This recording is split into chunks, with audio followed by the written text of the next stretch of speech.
So this being a holiday weekend and everything and having the extended potluck, I didn't want to book an outside speaker, so you're stuck with me. And it's kind of somewhere in between a community moment and a main talk. And I told you earlier in the week in the email that went out that I was going to do a talk called Secular America. And that's what I planned on doing, and I sat down to write last night, and something else came out. And so that's what you're getting. I mean, wine may have been involved. You heard I forget, some famous author said his rules for writing were write drunk, edit sober. Hemingway. Actually pretty good. Pretty good advice. So, okay, so I'm calling this one, and so this is really, all I'm doing with this is I wanted to bounce some ideas off you that I've been working on. I think this is actually the beginning of a main talk, because as I wrote, it expanded, and there was stuff I couldn't get to, and I feel like this is going to be more of a main talk type thing eventually, but not today. So this is the beginning of it. And so it's called The Future of Being Human. And I want to start with the bad news and get that out of the way. And the bad news is, within 20 years or so, there are not going to be jobs for most of us. I mean, it's happening. We all know about how technology and artificial intelligence and automation are affecting the workforce. I grew up in a steel family. When I was a kid, occasionally from time to time, I had the opportunity to go to the steel mill. And man, when you were a kid, the steel mill was a magical place. I mean, it was just like, you know, sparks flying everywhere and big burly guys in flame retardant clothing, you know, with these giant tongs with, you know, strips of molten steel whipping them around, and it was just incredible. Today, a steel plant is entirely operated by like a few people in a control room. Like, seriously, that's it. You don't even have to be strong to be a steel worker anymore. So, you know, and it's, sorry, West Virginians and Kentuckians who keep voting masochistically for politicians who want to destroy their lives, but coal is never coming back. You might as well wish for the return of the chimney sweep from Mary Poppins. Okay, and it's not just, but the fascinating thing is apparently it's not just the blue collar jobs that are being affected. I mean, almost every conceivable occupation is going to hemorrhage workers. You know, lots of teachers actually. Pharmacists are on their way out. Some primary care physicians, stockbrokers. I mean, we now have algorithms that can process more financial data in 1 second than a stockbroker can in an entire year. I read an article in The Atlantic a while back that we right now have the capability of safely flying commercial aircraft completely without pilots, you know, like giant drones. And the reason they don't is because the flying public is not psychologically ready for an empty cockpit. Seriously, they need the reassurance of the authority figure wearing the epaulets and the cap, but they're not necessary, absolutely. Most of us here were raised and have spent our entire lives in a hyper-capitalistic society that blindly worships the mysterious, all-knowing God of the free market. And we were taught if everybody just works hard, the free market is going to take care of you at some level. And make no mistake about it, the belief in the mysterious powers of the free market is no less religious than the belief in Jehovah or Allah. It is a religious belief. We can unpack that sometime. But anyway, so we've lived in this world that values people for their productivity and for being industrious. Hard work always pays off is the creed. And if your hard work is not paying off, clearly you're not working hard enough or there's something wrong with you. And this mentality about valuing human beings as units of productivity creeps into our daily language, does it not? If I ask somebody, how are you doing? How often do they respond, I'm so busy. Can't get it all done. Too much on my plate. Nobody ever says, I'm just kind of loafing around. You know? getting caught up on Game of Thrones before the new season starts.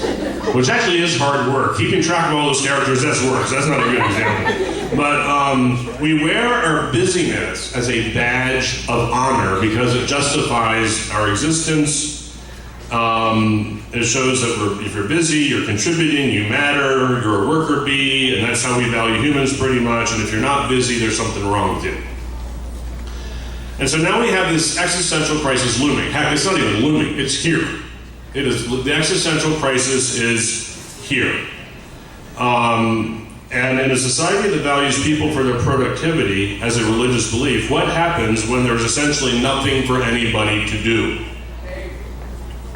How do we then value people, define what it means to be a human being in a world where there's not enough for everybody to do? What will it mean to be human in the very near future when you no longer have the opportunity to express your humanness with a decent paying job for the corporate overlords? And what amazes me is how often the corporate overlords consistently misapply technological advances in ways that further dehumanize people and denigrate human nature. So Amazon has bought Whole Foods. Can't wait to see how that's going to turn out. Grocery shopping online delivered to your door. Nobody really needs that unless you're severely disabled. Half the fun of going grocery shopping is the human interaction. I like to talk to the fish people. I like to talk to the butcher guy.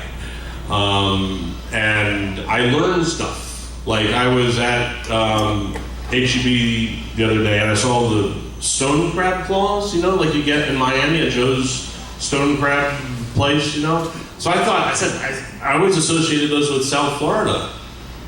And I said, what's the deal with the stone crab? Are they from Florida? He said, no, we get them in the Gulf from time to time. We get them. So I learned that by interacting with our fishmonger at HEB. When I'm in line with people checking out, a lot of times I see something interesting, I say, what are you going to do with that? And you learn, and you interact. Am I going to have that kind of interaction with Amazon Whole Foods? I think not. And I actually want to smell my strawberries and my tomatoes and melons before I buy them. Letting somebody else pick my produce is not progress. My ex-wife's grandmother is now over 100 years old. She's in great shape. She's probably in better shape than most Americans around the age of 75. This woman's in incredible shape. And I can guarantee you one reason she's in such good shape is that every day she gets out of her house and she walks down the street to the produce market or the fish market or the baker. And she interacts with human beings every single day. And she interacts with the products she's going to buy. And she is active and lively and alert. She actually has sensory contact with the food she's going to buy. So I think there are a lot of rabbit trails we can go down with this topic. And before we go down any more, I just want to kind of close with some of these thoughts. I've become more convinced that the Oasis movement has got to be about something much, much bigger than just being secular. It has to be much more than an alternative to faith-based community. Traditional religious faith is disappearing very, very quickly. I think I posted on Facebook an article in Australia now. No religion is the top choice for Australians now. This is happening all over the world. It's happening here still. And in a few decades, being secular is not going to be a big thing. Not at all. In the face of technologies that are altering our existence in so many fundamental ways, I think the pressing question of the future is not going to be whether you're religious or not religious or secular. I think the pressing question of the future of humanity is going to be the very nature of humanity itself. What does it mean to be a human being? And how do we satisfy that need with authentic human experience? And that need for authentic experience will never go away. Our culture venerates... What is that annoying sound back there? Oh, it's a paper.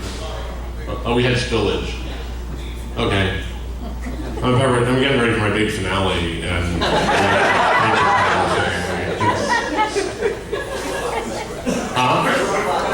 it's the damn robots. Yes.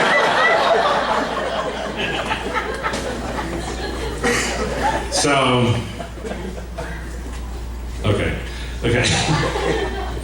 Steve Jobs, our culture venerates Steve Jobs, right, as like one of the patron saints of our times, representing kind of the apex of our technocratic, scientifically brilliant world and all this. And one of his most famous quotes is, "People don't know what they want until you show them." Right? A lot of you have heard that. That's so visionary.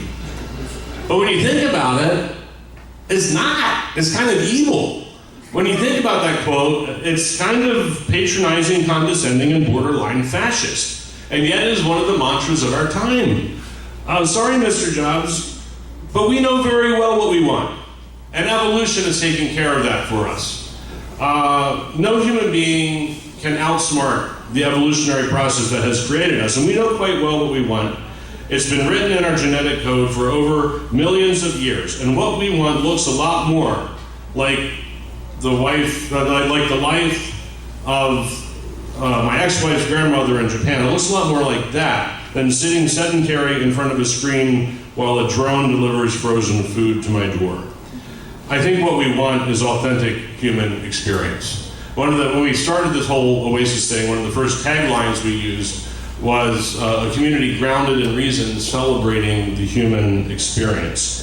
And in a world that is increasingly dehumanizing humans, I think we need that celebrating the human experience now more than ever. Oasis is an opportunity to celebrate the human experience. And I think Oasis communities around the country can become this network of centers of human empowerment and authentic human experience that people are going to crave more and more because we're losing it in so many other areas of our life, where we can experience authentic human connection. One of my, I lived in the East Coast, I've lived in the Upper Midwest, I've lived in Japan, and I've lived in the Deep South, and one of my favorite places I have ever lived was South Louisiana. And still to this day, it's my favorite place I've ever lived. Now, Louisiana is kind of a messed up place, okay, on a lot of levels. So I'm not saying emulate Louisiana in a lot of things. But one of the things they did well was there was this relaxed, neighborly attitude about life. Your neighbors and friends threw parties at the drop of a hat. I mean, like, all the time. Like, several times a week. Spontaneous parties. I'd come home from work, and neighbors all around would say, "What are you doing for dinner?" It's like, "I don't know. Well, we're frying catfish. Come over. We've got it. You know, or we're boiling shrimp tonight. Come over." Like, that happened all the time. Spontaneous dinners with your neighbors on the street. I came home from work one day, and one of my neighbors, Mel, my next door neighbor on, one side, had cut my front lawn. And I'm like, "What are you doing?" He goes, "I was just out here, I was cutting my grass. I figured, well, I'd just go across the driveway and cut yours too. It's no big deal."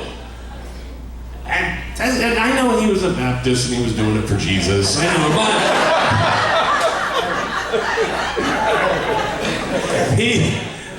that works for me.